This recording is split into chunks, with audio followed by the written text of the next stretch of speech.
Good evening. My name is Steve Woolfolk. I'm the Director of Programming and Marketing at the Kansas City Public Library.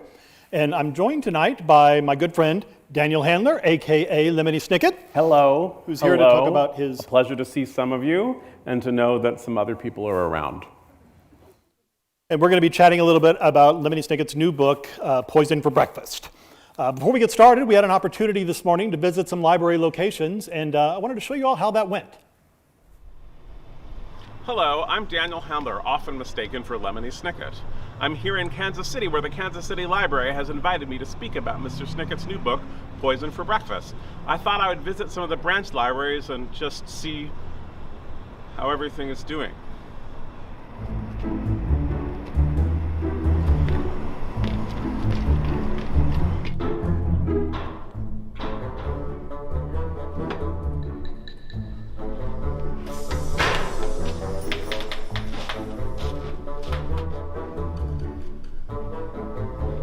Hello, can I help you?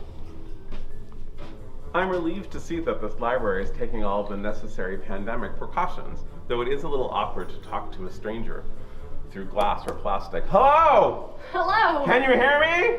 Yes. Hello, I'm curious to see if you carry any books by Lemony Snicket. S-N-I-C-K-E-T, Snicket. Lemony Snicket. S-N-I-C-K-E-T. Can you hear me? Can you repeat that? Fine. I've become frustrated with the librarian, but I'll show her. I'll browse myself. Now who's the joke on? Me. As you can see, there are a wide variety of delightful looking picture books. You never know what you're going to find when you pull out a drawer or flip through a display. It could be any kind of book. It could be disappointing.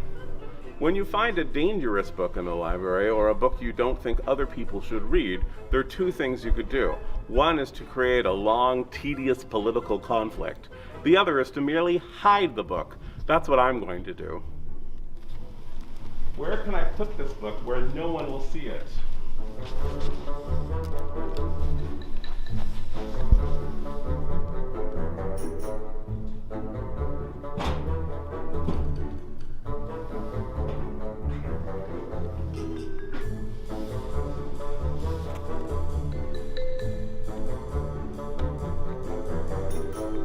Oh, here it is.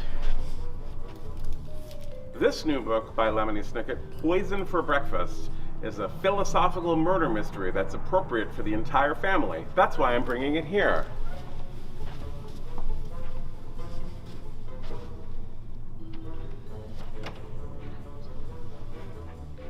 Excuse me. Oh, excuse me! I can hear you. I found this book by Lemony Snicket, Poison for Breakfast, a philosophical murder mystery under juvenile fiction, and I do not believe that it is juvenile. Sir, does security need to escort you out? No, I'm just thinking that this book should be filed under loneliness. Would you take me to the loneliness section? I think I know where to shelve a book.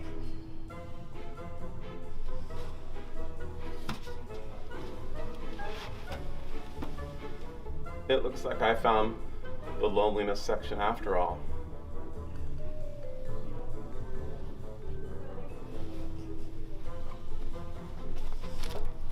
Please don't put books anywhere on the shelves. Put them back on the return cart. What is he doing? I've been told that the librarian I was speaking with earlier is up for her annual review. Let's see. Double her salary. Give her anything she wants.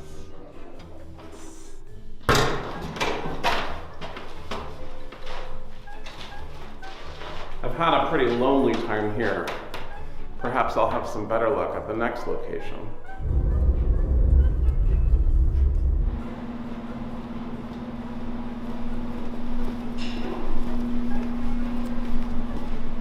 Yes, sir. Can you hear me through the glass? I can hear you through the glass. I'm looking for a book called Poison for Breakfast. Well, let's come over here and look at our catalog.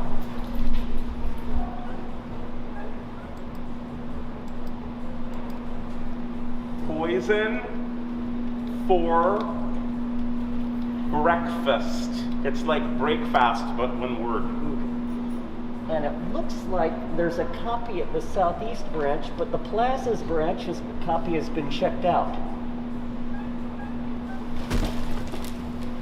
He's a very popular author. Obviously, the best course of action would be to sneak an extra copy onto the library shelves. I'm fine with that. S-E-S-H-S-M. I just don't see Snicket anywhere. Oh.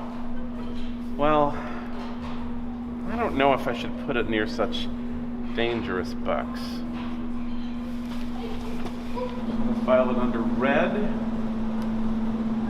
Should I file it under Dad? Oh, I know. I'll file it under Bull.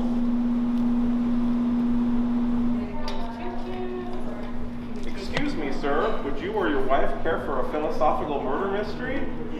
Oh, perfect. Thank you. And there you have it. I found a home for even the most lonely philosophical murder mystery ever. It goes to show you just about anything can happen in the library. If you work hard enough, you can do something exactly right.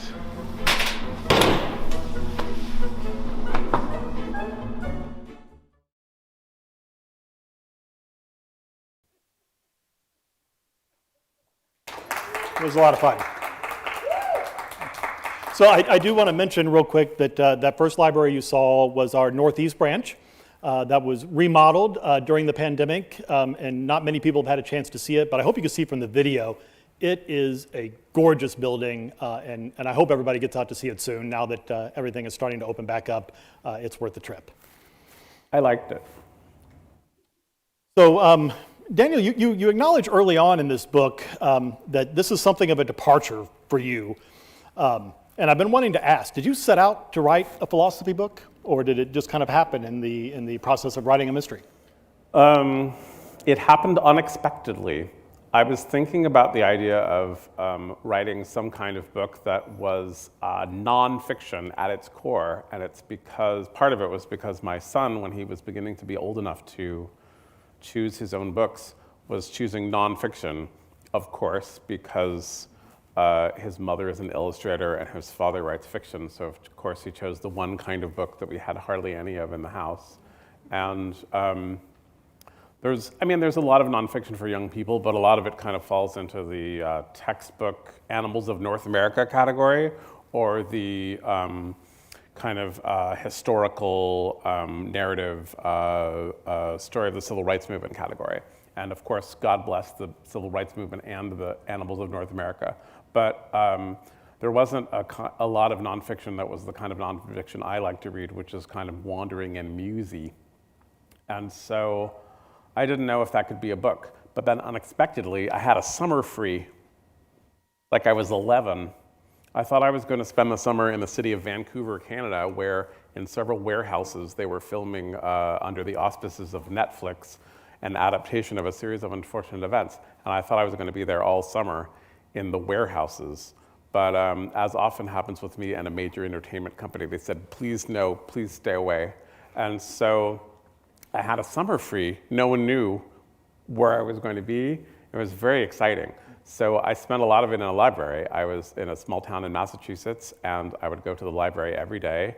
And no one knew that I was there, really. I mean, my family knew. I wasn't like a missing man, but no one knew that I was there, and no one knew that I was working on a book. And so I decided I would work on this book and see if it was a book after all, which was very delicious and delightful. I hadn't gotten to do that for a while. Usually, people knew what kind of book that I was up to and how it was going. And this time I just did it in secret, which felt particularly delicious.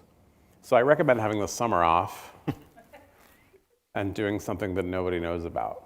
That's the lesson. Do something in the summer that no one knows what you're doing. Take the whole summer off. No, how can I possibly advise people to do that? But they should. It was quite delicious. And your publisher at the time wasn't exactly crazy about the idea, right? I would say that they were bamboozled a little bit about what kind of book it was, and that they were afraid because some of the philosophy in it tackles issues that people get upset about, and they were afraid that people would get upset when they read it. which I was not afraid of because I think people like to read books and think about them and carry them in their heads. I mean, even when they get upset, that's fine too. That all seemed fine to me, but they were a little nervous about that. And you end up at Live Right, and I just got to tell you, I love Live Right. Those guys, they are never going to pass on greatness because it might be a little bit different. No, they were utterly unconcerned, which was very refreshing. Many people are very nervous about what goes into the hands of young children, and they seem to say, oh, well, why not put something very dangerous into the hands of young children? So I admire them. Are you planning to do more like this down the road? I don't know. I mean, I don't know how much philosophy people want from one person. When I read a book of philosophy, it's often too long. So I don't know what I will do next. I have some ideas. I'm working on some things that are for the stage, which is quite exciting. But beyond it being a book of philosophy, there's the themes are a little more mature in this book than in some of your previous books. It seemed to me, is that authors grow, the characters in their books grow, their readers grow. Is that something you're trying to account for? I don't know how I could account for such a thing, but I do find as this book makes its way into the world that I'm hearing from people who read my books when they were young, and even though I have remained the same age, they have gotten older, and in some cases had children themselves, which is astonishing to me. And so they seem to like getting back in touch with something that they read a long time ago. I don't know if the themes are more mature. I always thought that all of my books are full of nothing but death and suffering and wondering what we're doing on this planet, which seems like an equally mature theme or immature, depending on your point of view. But maybe it's different. I don't know. You think it's different? It felt different to me. But Okay. A lot of times I wonder when I'm reading something, am I reading what the author intended, or am I imprinting something on what the author intended? Yeah, a writer that I like a lot said, when you're admiring a beautiful mark on the surface of the moon, make sure it is not your own footprint. That's what he said about reading his books. I thought I liked that. I think of it often, and I've never been to the moon. But I've walked across dusty places. I've been bored before. I think going to the moon would be boring. I hope so. Yeah, well, right, you would hope it would be boring. Yeah, I think that anything eventful that happens on the moon is probably going to be bad news. Yeah, I think one of the bewildering things that has happened recently is to see that there's some people on this earth that when they have enough money to do absolutely anything that they want, what they want to do is to go into space. Yeah. That is not a fantasy of mine, and I was disturbed to see it to be a fantasy of people, other people. Although if you've read The Martian, I guess you know that space travel can in fact be both boring and terrifying. I think just about all books and movies and things about space travel make it seem quite terrifying. That's why I wouldn't want to go. If I had all the money to do something, I might, give the money to other people so that they also might enjoy themselves rather than going to space. But other people have different priorities. It's fine. So this is the first passage in the book that I found that made me really pause and think about what I just read. Because I think that we all have those moments in our past where we did something that we're maybe not terribly proud of, but seeing it framed this way, that I'm glad that I care, so I'm a little happy that I'm sad, I think that offers some valuable perspective for people. Thank you. Yeah, I think it's tough to think about terrible things that you've done, whether on accident or on purpose. And the book spends a little bit of time talking about that terrible feeling when you're just leading your life and then suddenly you remember something that is not good, that you should have done differently, or you wish you'd done differently, or you now realize you should have done differently. It can be a horrible feeling, and people might say to you, are you okay? And you can't say, yes, I just thought of something that happened 12 years ago and it fills me with dread. You just have to say, oh yeah, the tea is a little hot is all. Something like that. So 42 years ago, I was having a sleepover with my best friend, and it was on the night that we were supposed to have gotten cable TV and MTV in our house. Okay. The cable company didn't make it, so it didn't get signed up. Right. And 7-year-old me threw an absolute fit with my mom and dad in front of my best friend. He thinks that story is hysterical. Every time he tells it, I am just filled with dread over my behavior. Do you have a story like that in your life that just kind of that haunts you? Countless ones, I would say. The one that is expressed in Poison for Breakfast is a time that I was in a big city and I signaled for a cab to take me someplace, and a cab pulled up. It was raining, and I didn't want to do anything in the rain but get into a cab, and that when I opened the door of the cab, I saw that actually the cab had stopped for these other people, but that I got in instead for no reason whatsoever. And I felt awful about it. And they saw me realize that that's what I had done. And I just shut the door and got into the cab. And I think about it a lot because it was my own selfishness. I had no possible good reason. I didn't say, oh, I didn't see it, or there was no time to explain the intense medical emergency that made it necessary for me to take this cab while the other people should have waited, or whatever else you could make up for it. It was just, oh, that isn't mine. I would like it to be mine. I'll just take it now. What kind of person would do such a thing? A wonderful one. Someone who feels bad about it. Hopefully, yeah. I do have a fantasy that somewhere those people will read that book and say, oh my goodness, I wonder if that means me, but they probably won't. I would like to think that they've completely forgotten about it. But the only way that they would have completely forgotten about it, you kind of have to hope that more terrible things have happened to them that have blurred that, right? It's been bumped down the list of terrible things that have happened to them. So really, when I wish they forget it, it's like I'm wishing more misfortune on them. What kind of person would do a thing like that? You talk a little bit later about kind of the cathartic value of an apology, that just saying you're sorry for that behavior even years later can kind of ease some of those feelings that you have. A situation like that, you likely will never see those people again, but does the thought that them reading that story and knowing that you feel bad about it, does that give you some relief? I think it's a fantasy that I've made up in my mind, so no. It doesn't make me feel any better. Empathy. But I come from a people who we gather up our old history of pain and suffering and we drag it with us. That's the tradition from which I come. Other people put it down someplace or give it to someone else. My people carry it with us for generations and generations. I think it helps with our senses of humor. It does. That's my theory. But it's still a life of suffering. Tell us more about that. How does that work? Well, the tradition to which I refer, I sometimes think of it as the literary tradition, but that's not really fair, because really what it is a Jewish tradition. I was raised in the Jewish tradition, and I was raised in an extended family that was, I was raised in a fairly normal family, or a fairly unsurprising family, I should say. But we had a lot of cousins, and we saw them a lot, and they were close to us emotionally, but they were not close to us on the family tree. And the reason why we were friends with those cousins is that many, many, many other relatives had been slaughtered while my family was fleeing from its country of origin to this country.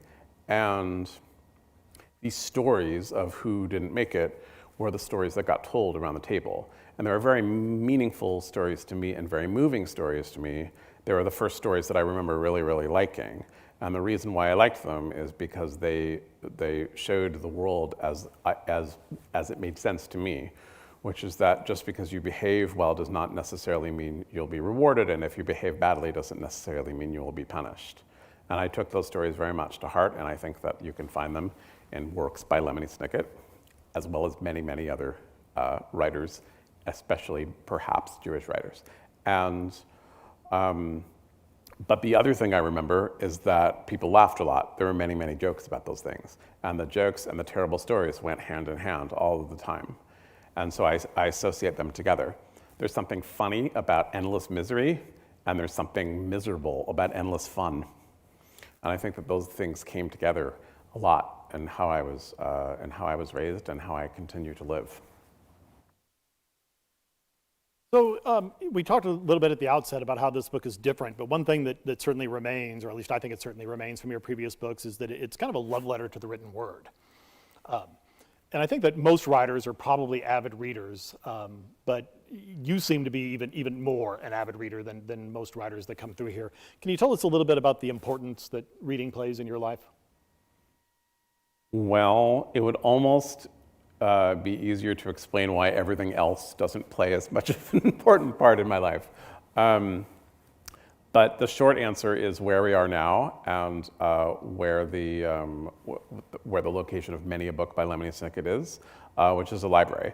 I had a library near me when I was small. I was walked there mostly by my father when I was very young, and when I was old enough to walk there myself, or maybe when I wasn't old enough to walk there myself, but my parents were bored of walking me, I began to walk there by myself.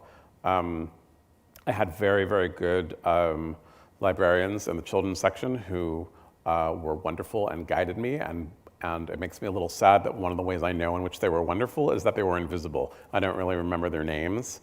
I don't really have any way of finding them aside from something creepy in the private investigative realm. And because they put the books in front of me, it was not a cult of personality, it was a cult of literature. And they turned me loose into the adult section when they felt I was ready. One of the first books that I found in the kind of adult section when I was just in the very beginnings of adolescence was a book that I thought was a horror novel. It was called The Flowers of Evil. It was actually called something in French, but the librarians helpfully had taped an index card that said The Flowers of Evil on it in English. I know this because I've seen that book again. I checked the book out over and over again. It is a book of poetry. It's full of frightening and unusual things, and it's by a poet named Charles Baudelaire, and that had an enormous influence on me when I was young. But also the idea that something strange that you didn't know what it was could turn out to be something else. You know, I think I thought it was somewhere in the realm of Stephen King. Oh, The Flowers of Evil. I can see it now. There's evil flowers. That sounds good.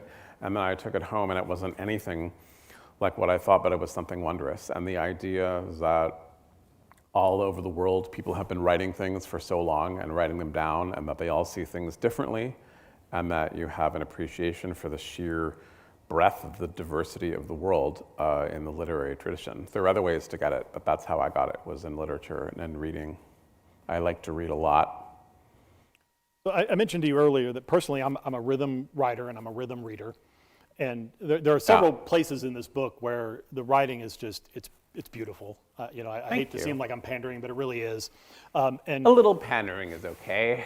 We're among friends. I think this was the first passage that I probably read this a dozen times trying to read it just the way I thought you might have intended me to read it, because there's something about this sentence structure and the word choice that I thought just flowed beautifully. And I wonder, could you read this for us? Yes.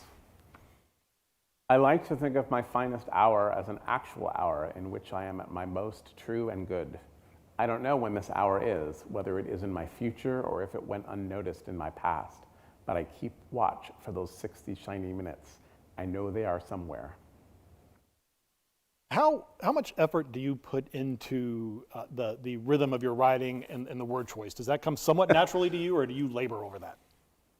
I don't know. I'm so tempted to say, oh, there's no effort whatsoever. It flows out of me like magic. No, I write terribly at first, and then I try to make it better. I have a very sensible method for writing, which is that I carry a notebook with me at all times. I don't know why I would show you. You know what a notebook looks like. I have a notebook. And if something occurs to me, if I overhear something, if something is interesting to me, I write it down in the notebook. And when the notebook is full, I type it up onto a document. And this is where it gets very sad. I change the margins of the document so they're narrow, and I print out the document. And then with a scissors, I cut out everything, all the little things that I've written, and I put them on index cards. It's very sad.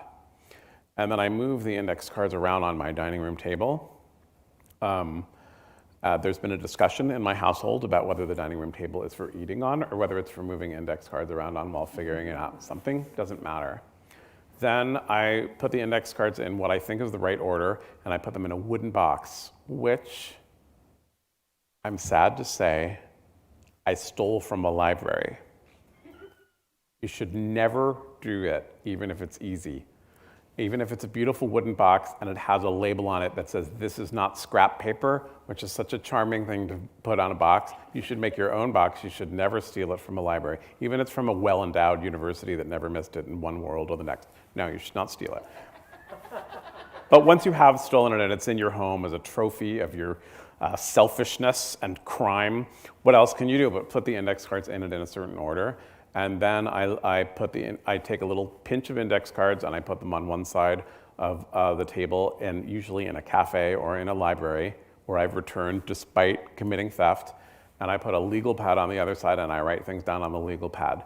And it's terrible. It's always terrible. The first draft is just dreadful. And then I carry it around with me and I try to make it better. And I ask some people, a few people that I know who I think are good at making things better, how I might make it better. And I try and try and try, and hopefully it gets better. But even when I look at that little part that you had me read that you admire so much, there's a little thing, I'm not going to say what it is, but there's a little thing that makes me think, is that exactly what I should have done? And then I have to think to myself, well, what was the best you could do at the time?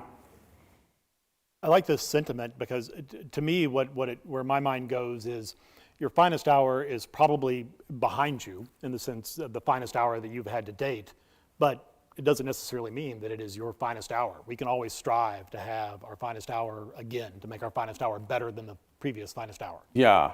There's a song, a pop song that I sing sometimes to myself, and it starts, "You're older than you've ever been, and now you're even older, and now you're even older, and now you're even older." It's a nice thing to sing to yourself while you're in line.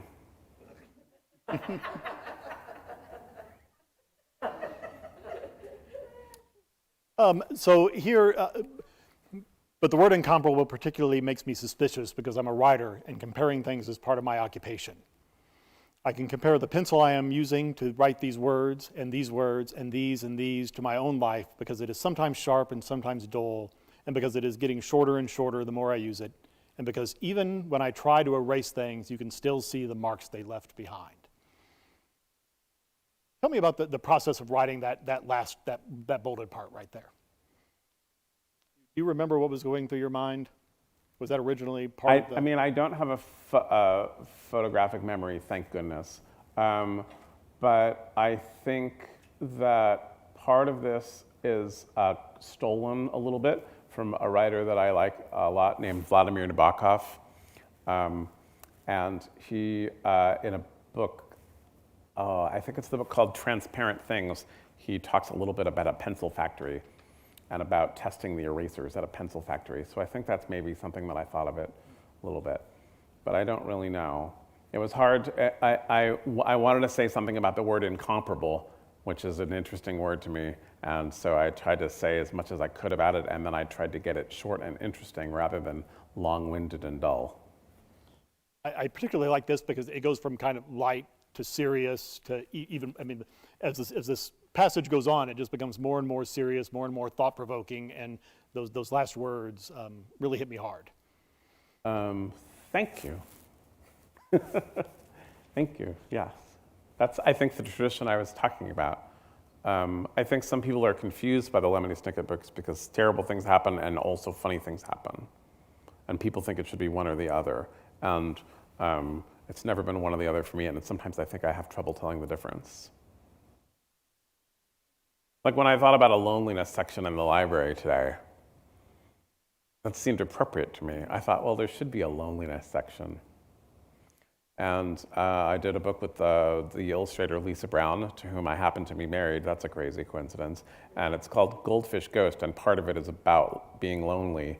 And we visited schools, and we had people practice being lonely. And I could see that some people were very delighted with this practice, and some people were frightened by it. But it seemed like a good time to me to practice being lonely, and I've discovered that I'm good at it. I'm better at being lonely than I thought I was, which is nice. You're hardly ever better at something than you thought you were. You're mostly worse at things than you thought you were. I've always kind of thought of the library as a place where you can be alone, but you're never lonely. Yeah. I don't think a library is a great place to be lonely, frankly. That's why a loneliness section would improve it. Yeah. Yeah. But then I started to think what books would go in the loneliness section, and then it was almost all of them. So then maybe the library is the loneliness section. I don't know. This is an example of something that is a bad first draft. It's not that interesting. but maybe it could be interesting if we all sat and talked about it later. But we don't. There's only so much time we have. So here in this passage, we kind of return to this idea of empathy, but there's also kind of a recurring theme in the book of addressing the kind of the vastness of the world. Yeah. And I think the world is bewildering, and I keep waiting for it to be clearer to me, but I don't think that it is. And for a while, that frightened me because I was getting older, and I was thinking to myself, I think you're supposed to have figured some things out now. And now what I've decided is that when you're feeling bewildered, when you don't know what is going on, that's actually the closest you are to understanding a situation. And that when you're really sure about something, you're probably wrong. you get into that a little bit with the ocean. Yeah. Can you talk a little bit about how that plays into this idea of vastness and emptiness? Well, gosh, I don't know. It's one of the things that I talk about in the book is that I enjoy swimming in the ocean. I live in California where the ocean is more available than it is in Kansas City. I know you guys, I mean, it all comes from the ocean in some way, but I don't think of this as a beach town. Neither do we. Yeah, I think that's healthy. I mean, I cross your river from time to time, but it ain't the beach. If San Francisco promises not to consider themselves a cow town, we will promise not to consider ourselves a beach town. Well, it's hard because San Francisco has a very arrogant culture, so we consider ourselves to be the best at everything. That's just how we do it. So what we were talking about, the ocean. Yes, and so I like to swim in the ocean, and one of the things that's kind of crazy to think about is that you are connected to, when you're swimming in the ocean, you're connected quite literally to this huge, vast place, and it can be a little bewildering and a little frightening. And I think, and then also just that the ocean has its own thing going on. It is a whole other world where creatures who are native to the water are surprised to see you there, and they are asking the question in a variety of tones, what are you doing here? And it's a pretty good question if you're a person, because then you really kind of belong on land and not in the sea. So I talk about a time when a sea lion was surprised to see me, and that I tried to convey as evenly as possible, I totally understand that you're surprised to see me, and hello. Maybe we should both mind our own business. So before we advance, I want to mention that if anybody has questions, they can put those in the chat in our YouTube page. Questions about life, death, philosophy, Lemony Snicket's previous books, anything you want to know about, let us know. So Within reason. So one of the things I mentioned to you this morning is that I'm now 49 years old, and this book really spoke to my midlife crisis. Yeah, you mentioned that. I should clarify that when I talk about a midlife crisis, I don't necessarily perceive that as a bad thing. I know it gets a bad rap, but to me it was a lot of thinking about legacy and securing the future for your family. And I wonder if you can just tell a little bit about this last sentence. Everyone feels this way sometimes, and some people feel this way all the time.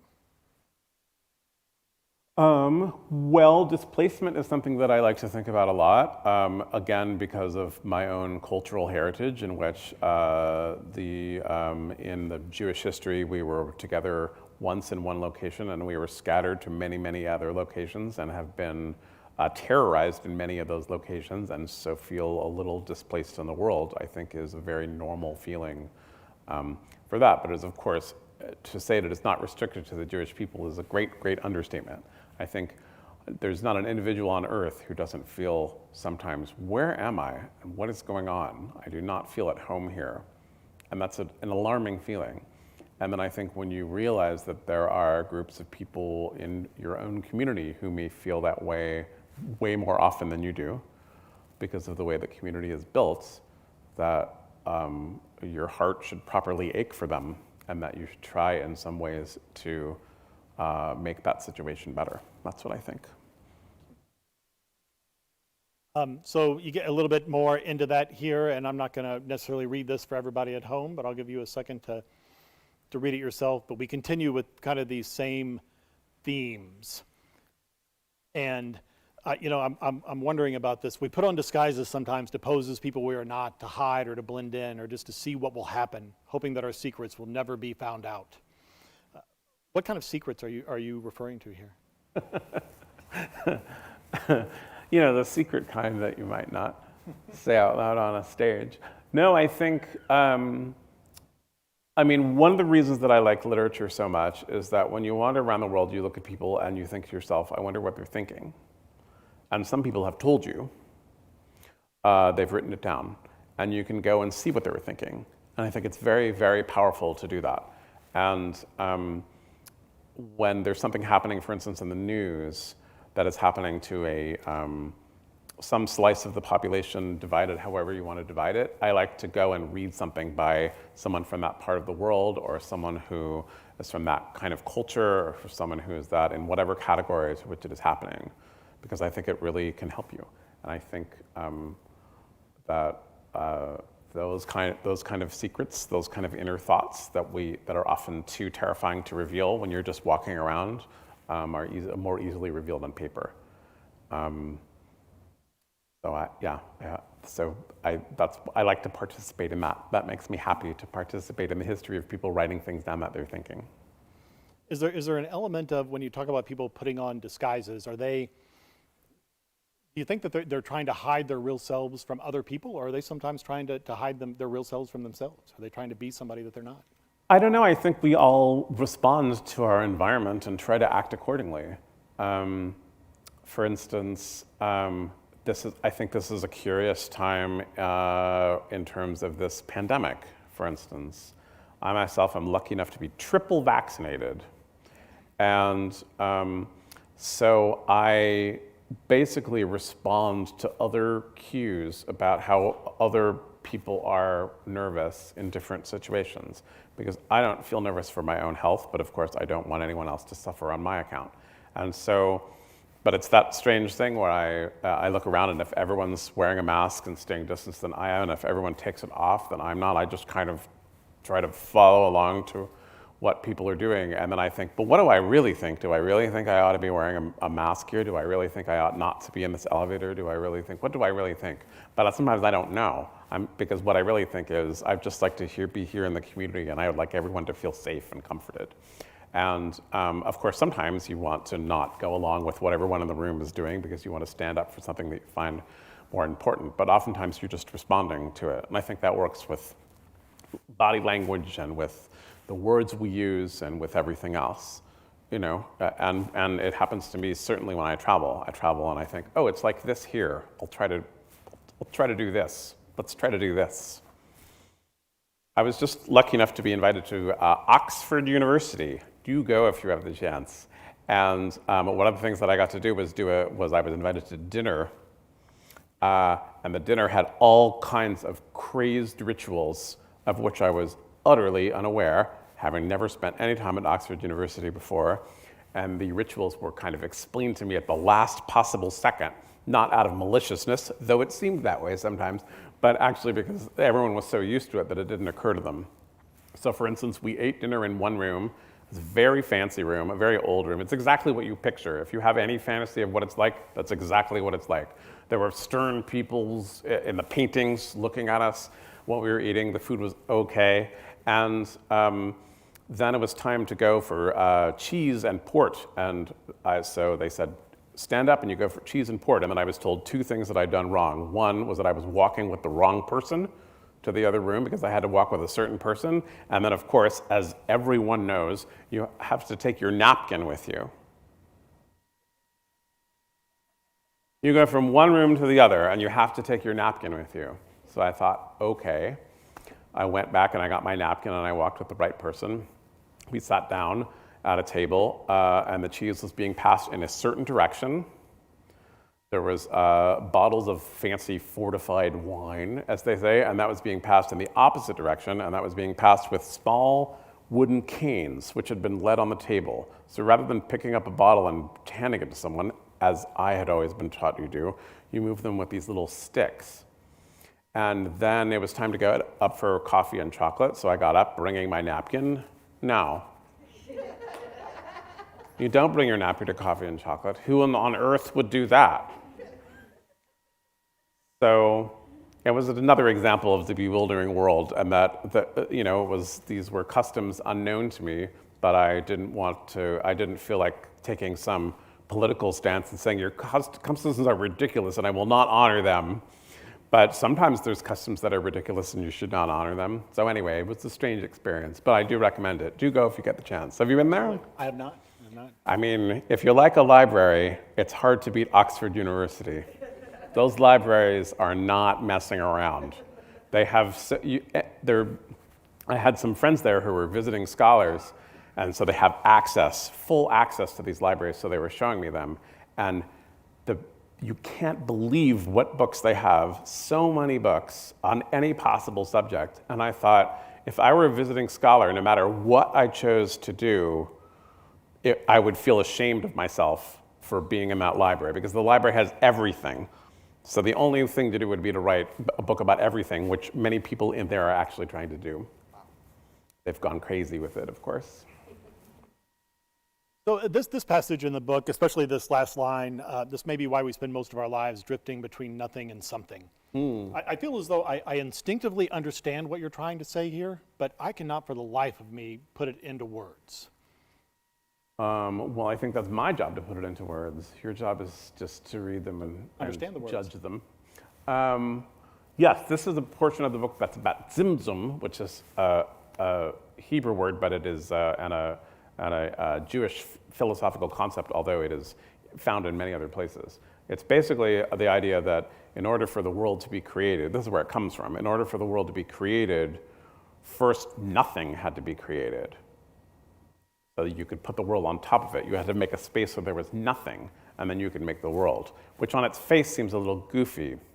But then think about the idea where you say, I want to make some space for something, whether you want to make some physical space or some mental space, right? When you say, I want to think about something, so I want to put something aside, I want to clear my mind for a little bit.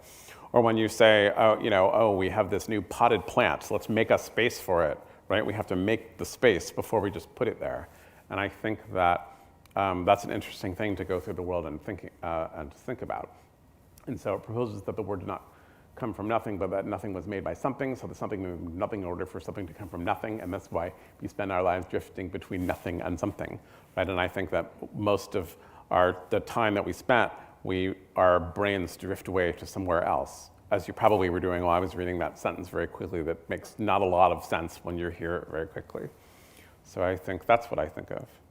I think that I, for instance, had some free time today after visiting the library, and I went and had some lunch, and I sat in a coffee place and did some work on another book, and I kept thinking about where I was, and then my mind drifted away, and I began to think about other things. I took a walk, and I thought about other things. I hadn't been in this kind of cold weather in so long, because I live in California, and I've been stuck in California, as you've been stuck in Kansas City for so long. So this cold is novel to me. But I forgot that this is what it felt like. I forgot how dry it was. I forgot that your lips start shriveling up the moment you go outside. I forgot that you feel impatient when you're cold. Right? Sometimes it took me a minute to think, oh, this is because of the cold. Because I was standing on a corner and the light wasn't turning to green, and I thought, when will it turn? And that was because I was cold. That was interesting to think about, but the impatience was being caused by how cold it was. There's another part of the book where you talk about how sometimes an idea is so big that you first have to empty your mind in order to be able to contemplate it. Yeah. That obviously ties into this notion, right? I think so. I mean, I think that's what I really love about literature is that I feel the process of reading empties your mind of things and then puts the ideas in from the book. That's why I really like it. And I think that sometimes that time feels hunted to extinction. Right? We just living our daily lives, we have probably a little screen in our hands a lot that's telling us a bunch of things at once. We probably see some other screen that's out there, but we hear a lot of things. We hear music that we didn't choose to put on and people talking to us who we wish would go away. We're bombarded a lot, and reading is a thing that can help settle that, I think. We do have an audience question that has come in. This is a good one. Maybe somebody that read the book. What did come first, chicken or the egg? Oh, I talk about that a lot, the chicken or the egg. I don't know. I don't know which came first. But the book is very opinionated about eggs.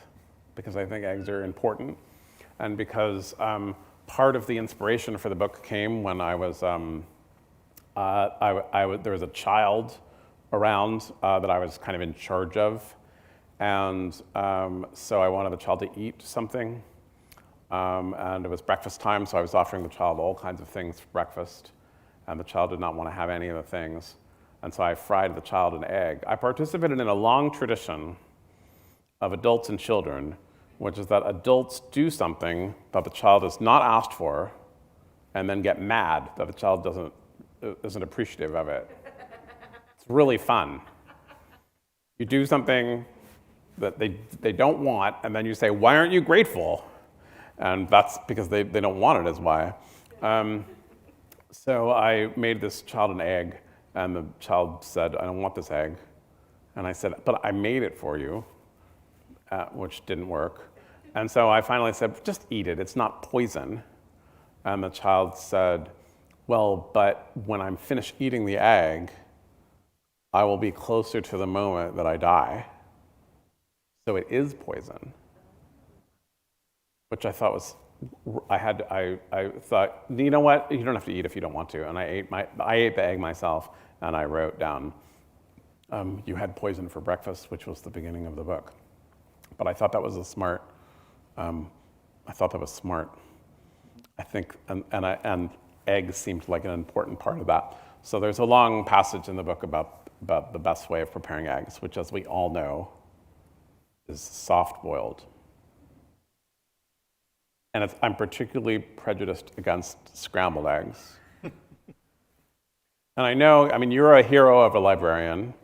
You have stood up for free expression and for free speech, and so I know you're unafraid of controversy. So I know that I can sit next to you and say that scrambled eggs are garbage. And that even if you don't agree with me, that you'll stand behind my right to say so.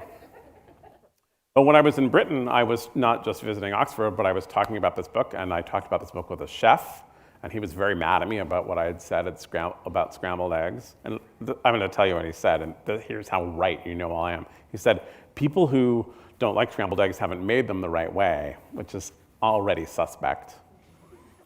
But he said, "You have to salt them at least an hour beforehand, preferably 3 hours beforehand." And I said, "You know what everyone is doing 3 hours before they have scrambled eggs? They're asleep. No one's up for 3 hours. What's wrong with you?" And he didn't like that I asked what was wrong with him either. Yes, I think there's something wrong with scrambled eggs, and I'm grateful that this questioner, even though that's not what they asked, gave me an opportunity to rant about it briefly.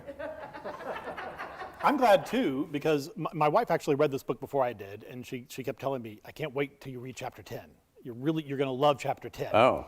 And I get to chapter 10, and you kind of open with the chicken and the egg question. And Yeah. I'm like, oh, I am going to love chapter 10, because I love this debate of the chicken or the egg. Yeah. And then I discovered that it's actually about eggs. It's more about eggs than it is about chickens. I'm a little afraid to admit this to you, given your distrust of people like me, but I don't like eggs. You don't like any eggs? Well, I don't like any cooked eggs. Okay. I love eggnog. Okay. I like Thousand Island dressing. Okay. How about caviar? You like a caviar? I'm kind of embarrassed to admit this, but I've always been a little afraid to try caviar. I love people like you because I get your caviar all the time. People say, I've been at many a social occasion where I say, "Oh, caviar," and someone says, "I've always been afraid to try it." And I say, "Yeah, you wouldn't like it." Don't try it. Never try anything new. This may surprise you, but living in rural Missouri for most of my life, I did not attend a lot of social functions that provided the opportunity to eat caviar. Well, stick with me, handsome.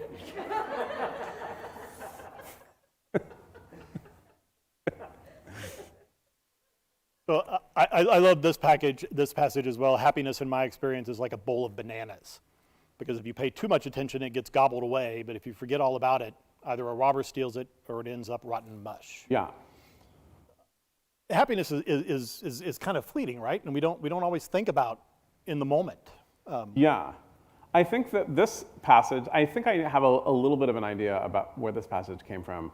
I heard a jazz musician say that his music was like fruit. When he would start to have new musical ideas, he would play them for people and they wouldn't be ready yet. And then there was like a prime time when it was really ready, and he would play it for people and everybody would love it. And then sometimes he would do a few more shows, he would be on the road or something, and he would feel, oh, it's getting stale. I can feel it not being as good as it was. And I thought that was a really interesting way to think about making art. And what else? And I think knowing me, I think I said if a robber, I added probably the robber later. I probably added some crime later to that passage. And when I think about mush, I think of, that song On Top of Spaghetti. That's about a meatball that you sing to young people. Or you can sing it to anyone, actually. You don't have to sing it to young people. There's no age limit on that song. But one of the stanzas ends, and then my poor meatball was nothing but mush.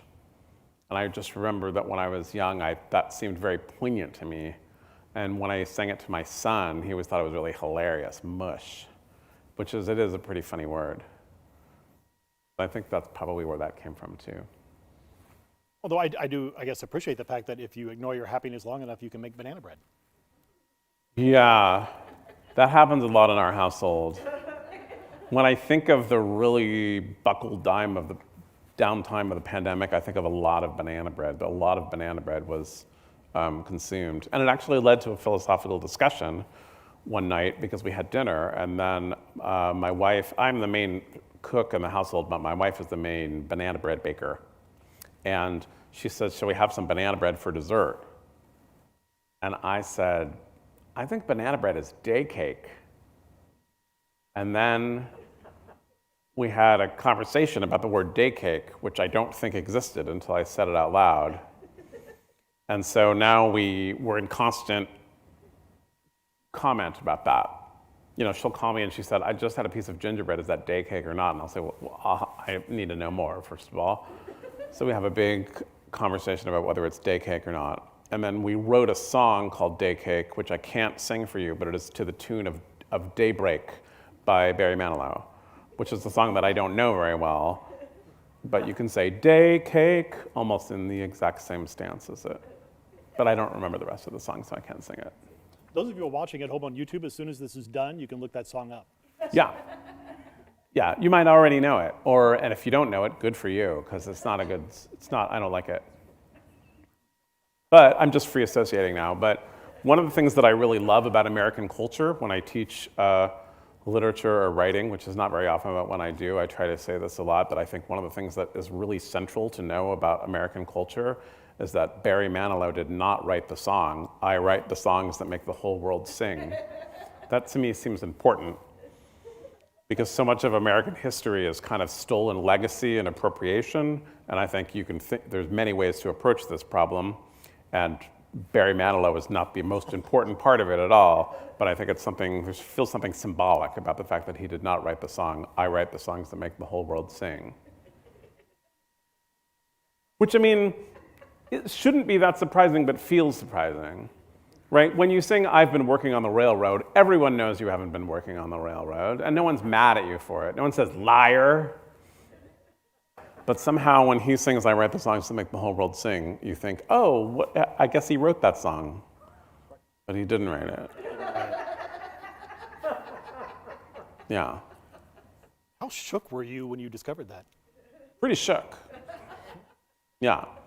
The other, and just because we're talking about it, another thing that I think is crucial, this is another issue of American culture that I think is really crucial, and I think this is about literature.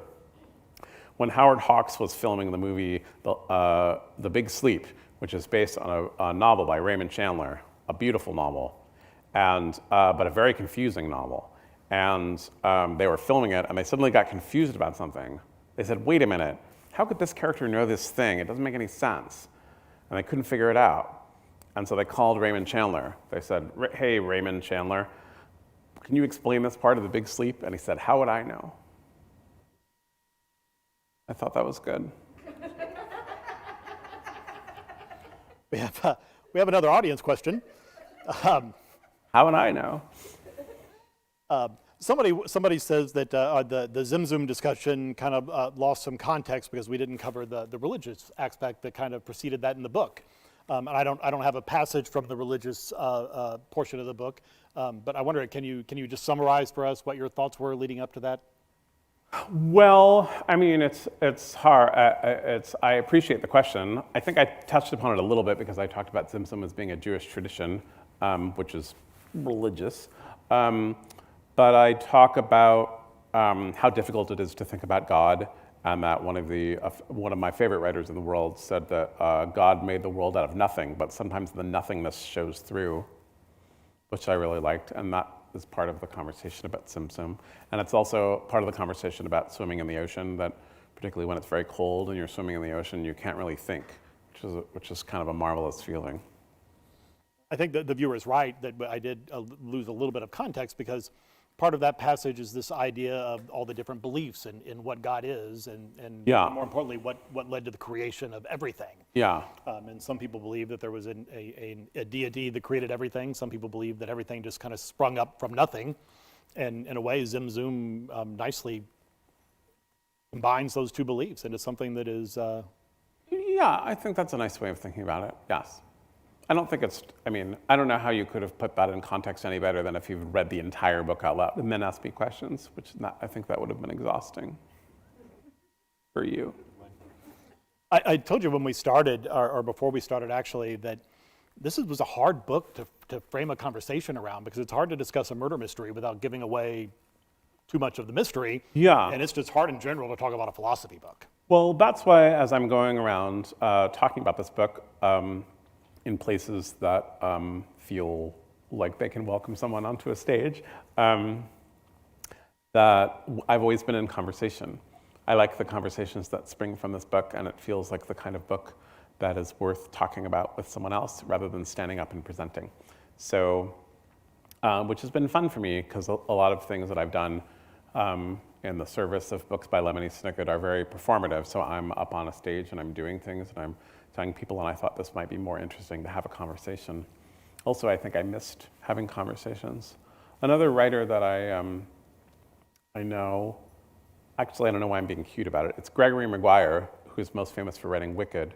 He's a wonderful man, and when the pandemic hit, he was doing a book event remotely, and he asked if I would talk to him about it, which I of course was happy to do. And we were talking about the pandemic because you couldn't help but talk about it, and he said that he missed strangers more than he missed friends. And I thought that was really smart, and that I really understood that. And because of course the people we knew and loved we kept up with best we could during the pandemic, but it was all the people we didn't know and didn't love that we didn't really get to hang out with, and that we're used to doing that. And I've realized as things have opened up and I've been in conversation with people, and you're an example of someone who... Someone?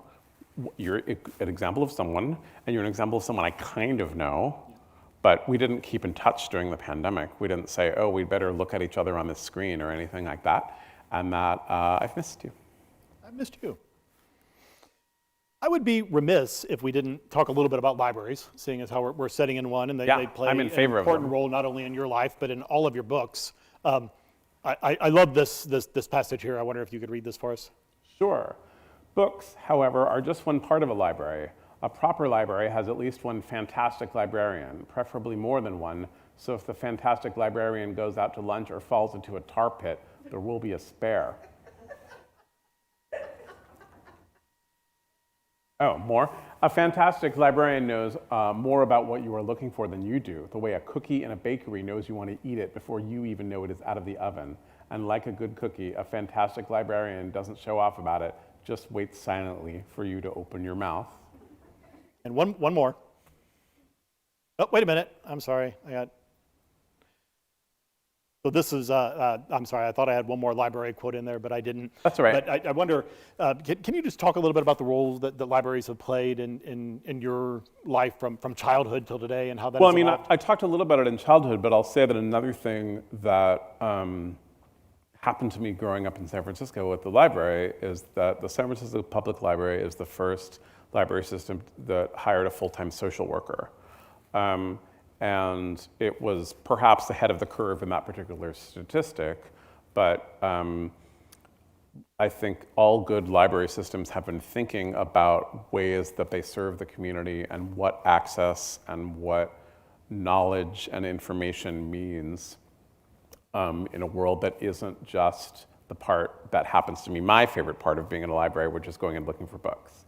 And San Francisco has a whole lot of populations who are not primarily interested in looking for books the way I'm looking for books. They may be looking for books in a different language, and they may be looking for, or they may be looking for information that is immediately of practical use to them, because they are, in some ways, not getting what they need handed to them automatically.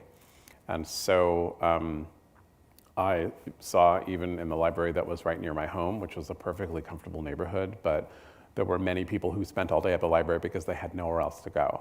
And I had seen such people all over the city, as one does, and I had seen them not be welcome in some of their places. And to see them be so welcome in the library, and to understand that this was a responsibility of the library and a responsibility of being a citizen, was extremely valuable for me. And I've seen it all over the world. It's been very moving. Not so long ago, but before the pandemic, so it feels 1,000 years ago, I happened to be in the city of Copenhagen. I was doing some work with the Hans Christian Andersen Museum, which is in Odense, Denmark. And I was having a wonderful time. And then I was in Copenhagen, and I had to get some work done. And I went, and Copenhagen has wonderful coffee shops. And I went to the coffee shop to do some work, and I realized that it was Sunday, and that coffee shops are full of families having a wonderful time. And I knew that I wouldn't get any work done. And so I thought, where can I go? And then I went, oh yeah, libraries, even though I'm not in America. And so I went into a library where I could not read most of the books that they have, which was another crazy thing. And I sat at a desk and was working, and like a fairy tale, as so many things happen in Denmark, the librarians were walking around with trays of cups of tea for anyone who wanted one. That's what happens when you pay higher taxes. You get a little tea in your library. And so I was having a cup of tea and appreciating it, and then I saw in the corner of the library there was a woman who was clearly unhoused. And I saw one of the librarians speaking to her. I don't speak Danish, and so I didn't know what was being spoken, but I had my hair kind of went up about, is this woman being given a hard time? And then I saw the librarian leave, and she came back, and she had sandwiches and tea, and I knew that she also was behaving in the world of a proper librarian and a proper library, and it really warmed my heart. And when I tell that, it feels like a sentimental tale, but it became a really important thing for me when I was young to really understand what public access means and what serving a community means, and that these are not cute gifts that are being given to people, but this is very, very deeply what we should all be concerned with as citizens of the world. The passage about libraries that I intended to include and I missed was something to the effect of, some librarians you trust so much that any book they give you, you just can't wait to open it up and see what's inside. And I love that, because I think that Reader's Advisory is such a critical and overlooked part of libraries everywhere. I wish that more people would come into the library and use that service. And I feel as though if you want to try something fun this week, walk into your public library wherever you are, find a librarian, and ask them for a book that will challenge your view of the world. And they will give you one, and if you go home and you read that with an open mind, you will be a better person for it. I wonder if we can... That's a good thing. If we can, I want to finish up here, and specifically this notion of some things are considered inappropriate for children. So if you're a child, you might ask an adult before finding them, or at least not get caught finding them for yourself. Yeah.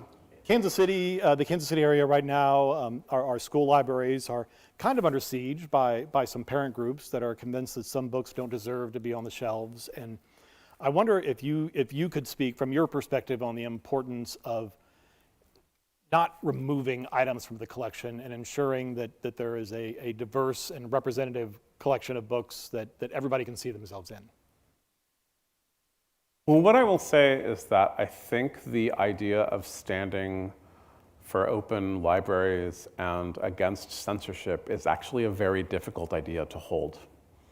And it's often a very easy idea to hold when it's put in a certain way. Because if there's a book that you think is important, that you think is vital, that you think is necessary, and it's being challenged and being threatened with removal, then it's very easy to say that book should not be, like, how dare you? But what is more challenging is when it is a book that you find abhorrent, that you think might even be dangerous. And that it's really hard to get your head around that idea. And I think that, to me, that is actually at the core of diversity and living with other people in a community, is when it doesn't feel good, that you have to accept that it doesn't feel good and realize that what feels good to you does not feel good to others. And that is really where we stand as a community. And I think that can sometimes be a very difficult idea to get a grip on. And so with recent shenanigans about the banning of books, which is not only happening in Kansas City, but happening many other places, one thing that has been frustrating to me is that I've seen some people that I know in the world of children's literature who have spent a lot of time saying, these books ought to be taken off shelves, including in some cases my own books. I've seen them say, how dare people try to take these books off the shelves? And I want to say, this is why you have to stand up for all of literature all of the time as much as you can. You can't stand up for it just when your own political sensibilities are being flattered by those ideas being threatened. And it's a really, really hard idea. It's really difficult. And it's easy to say that it's really difficult, but it is really difficult. It's difficult for me sometimes. I think, I don't want this book there. And then I think, yes, this is exactly. Someone doesn't want every book there. There's no such thing as a book that doesn't step on someone's toes. And why you would even pursue that as an idea, I don't know. Why you would try to make a book that nobody hated is beyond me. But there's no such thing. And I think it's a really, really important way of trying to make your way through the world and saying, oh, I am doing harm and damage in ways that I don't know, and I notice ways in which I'm being harmed and damage is being done, and we all have to live with stepping on each other's toes. So it's not just appreciating each other, which is the wonderful way of talking about diversity and community, but it's also offending one another. I think that's a great place to end. Daniel, I wish that we could have had you all watching at home here with us tonight. But if you would like a chance to meet Daniel Handler and to get an autographed copy of the book, you're going to be at the Rabbit Hole tomorrow, correct? I will. I'll be up at Rabbit Hole signing some books. 4 to 5 p.m.? So I believe so. Yes, come on by.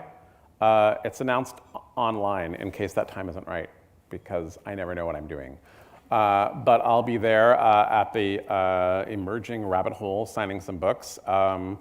And before that, I'll probably be wandering around this town. So if you see me, try to make me feel less lonely. 4 to 5 p.m. comes from a high-ranking Rabbit Hole employee. So. Oh, great. I didn't know they had high-ranking employees. I think of them as all kind of nefarious. As my one friend at the Rabbit Hole. Yeah. No. I'm sure if you have a friend, they're trustworthy. I don't mean if you have a friend. I'm sure you have lots of friends. 3, actually. Well, I'm proud to be on their number. Thank you very much for having me here. And please also show gratitude towards my charming host, who's been such a wonderful librarian and such a careful and thoughtful questioner. Thank you. Thank you for being here. Good night, everybody.